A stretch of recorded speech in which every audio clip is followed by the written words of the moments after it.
नमस्कार दोस्तों, आप देख रहे हैं यूपी न्यूज़ 9 और मैं हूं अनूप श्रीवास्तव।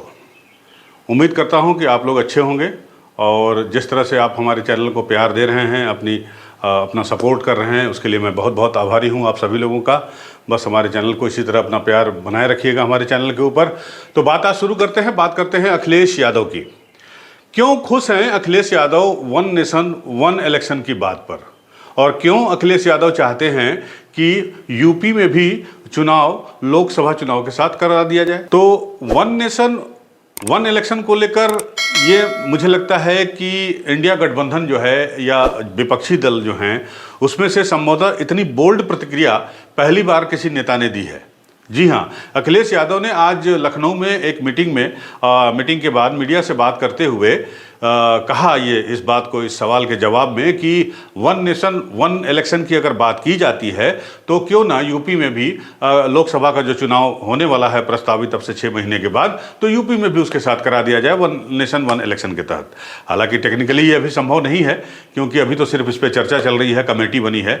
लेकिन वन नेशन वन इलेक्शन को लेकर अखिलेश यादव इतने खुश क्यों हैं और क्या कहा उन्होंने वन नेशन वन इलेक्शन के मूव पर या इसके सवाल के जवाब में, और इसको पहले आप सुन लीजिए, फिर उसके बाद हम आपको बताएंगे कि रमेश चंद्र बिधूड़ी के जो बयान को लेकर कंट्रोवर्सी चल रही है पूरे देश में, उसको लेकर अखिलेश यादव ने क्या कहा।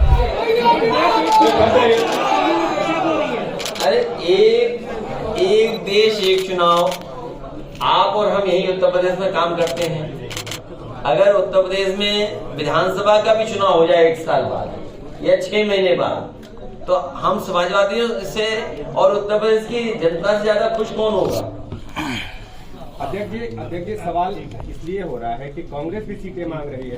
तो मांगना तो अच्छी बात है ना, तो हम और आप तय थोड़ी करेंगे। हमें और कांग्रेस या जो भी दल है उनको मिलकर के तय करना है। जब मैंने आपसे कहा कि समाजवादी पार्टी के और समाजवादी लोगों का इतिहास उठा लीजिए, समाजवादियों ने लोगों को जोड़ने का काम किया और बढ़ चढ़ करके भी अगर साथ लाने के लिए कुछ हमें त्याग भी करना पड़ा होगा तो त्याग भी किया है। लेकिन इस बार लड़ाई बड़ी है, 2024 की लोकतंत्र और संविधान बचाने की लड़ाई है। इसलिए हमारी पार्टी सबको साथ लेने के लिए तैयार है। बसपा सांसद दानिश अली के ऊपर बीजेपी के एमपी रमेश बिधूड़ी ने जो टिप्पणी की है वो उसने पूरे देश की राजनीति को गर्म कर दिया है और साथ ही साथ बीजेपी के लिए भी एक एम्ब्रेसमेंट वाली स्थिति पैदा कर दी है। और आपको बता दूं कि दानिश अली ने ये मांग की है लोकसभा के अध्यक्ष ओम बिरला जी से कि ओम बिरला जी जो है इस मामले को संसद की विशेषाधिकार समिति के पास भेजें। उन्होंने चिट्ठी लिखी है बाकायदा लोकसभा स्पीकर को कि विशेषाधिकार समिति के पास ये मामला भेजा जाए और वो इसकी जांच करे। इधर आपको पता है कि भारतीय जनता पार्टी ने अपने ही सांसद को जो है कारण बताओ नोटिस जारी किया है। उन्हें 15 दिन में ये जवाब देना है कि किस वजह से उन्होंने ऐसा बयान, असंसदीय बयान संसद में दिया।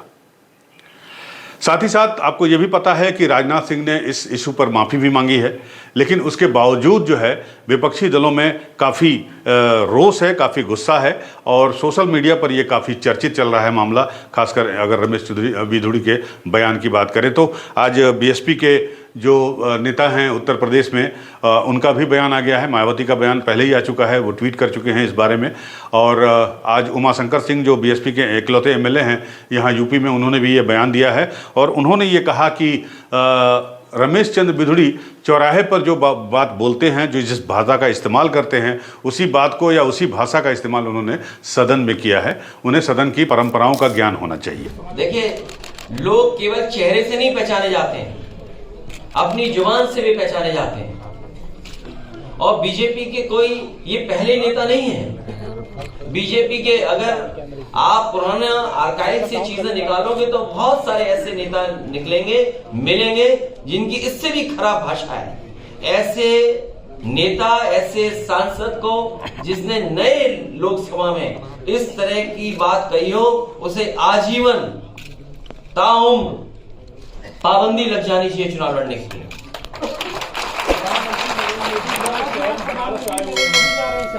तो देखिए, बनारस आए, क्योटो तो नहीं आए ना भाई। वादा तो इस बात का था ना कि क्योटो होगा, लेकिन उत्तर प्रदेश की सरकार ने क्यूटो ही नहीं बनने दिया। ये उनकी बात है।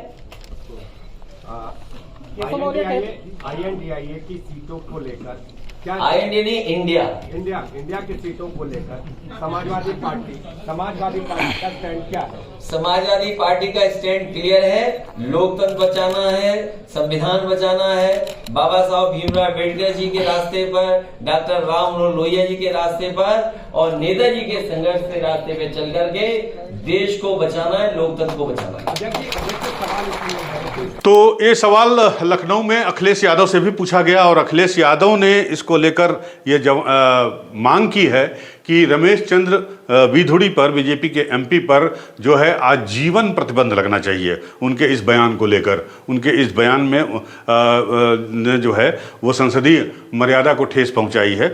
और कुछ क्या कहा अखिलेश यादव ने खासकर रमेश चंद्र विधुड़ी के ऊपर और भारतीय जनता पार्टी के ऊपर, तो ये भी आप ज़रा सुन लीजिए। और इसके बाद भी एक दो बातें अखिलेश यादव ने कही हैं प्रेस के बारे में, घोसी लोकसभा चुनाव के बारे में, तो वो सब भी बयान आप सुन लीजिए। और अपने उन साथियों का भी आपके माध्यम से जिन्होंने निष्पक्ष होकर के मऊ के घोसी विधानसभा के चुनाव में सच्ची जानकारी और निष्पक्ष होकर के सूचनाएं जनता तक पहुंचाई। मैं अपने पत्रकार साथियों का भी धन्यवाद देता हूं। घोसी की घोषणा की और ये जीत का संदेश है। घोसी विधानसभा की जीत की घोषणा ने नया रास्ता राजनीति में दिखाया है और सबसे बड़ा संदेश यही है कि अगर कार्यकर्ता नेता अपना चुनाव समझ करके और इसी तरीके से आंदोलनकारी बन करके सरकार के खिलाफ खड़े हो जाएंगे तो लोकतंत्र भी बचेगा, संविधान भी बचेगा और देश को नया रास्ता मिलेगा। मुझे उम्मीद है कि जिस तरीके से घोसी विधानसभा की जनता ने मतदान किया है और देश को संदेश दिया है, आने वाले समय में ऐसे ही परिणाम होंगे जब किसान, बुनकर भाई और पीडीए मिलकर के सहयोग करेगा, मदद करेगा, तो परिणाम लोकसभा के 2024 के भी नए होंगे। मैं सुधाकर सिंह जी को और उनके पूरे साथियों को जो आज इस हॉल में बैठे हैं, मैं उनका धन्यवाद भी देता हूं, आभार भी प्रकट करता हूं और इस जीत के लिए बहुत बहुत मुबारकबाद उनको मैं देता हूं। सरकार जितना दबाव बनाना चाहती थी रेड कार्ड देकर, या खास करके जो हमारे मुस्लिम भाई मतदाता जहां रहते हैं उनके ऊपर दबाव बनाने का काम किया, अधिकारियों के माध्यम से जो कुछ कर सकते थे वो किया, लेकिन उसके बावजूद भी घोसी की जनता सुधाकर सिंह जी के साथ खड़ी दिखाई दी। साइकिल चुनाव चिन्ह पे एक एक वोट डाल करके उन्होंने ऐतिहासिक परिणाम दिया। और अगर आपको हमारा ये वीडियो पसंद आया हो तो हमें लाइक ज़रूर कीजिएगा, सब्सक्राइब ज़रूर कीजिएगा। धन्यवाद।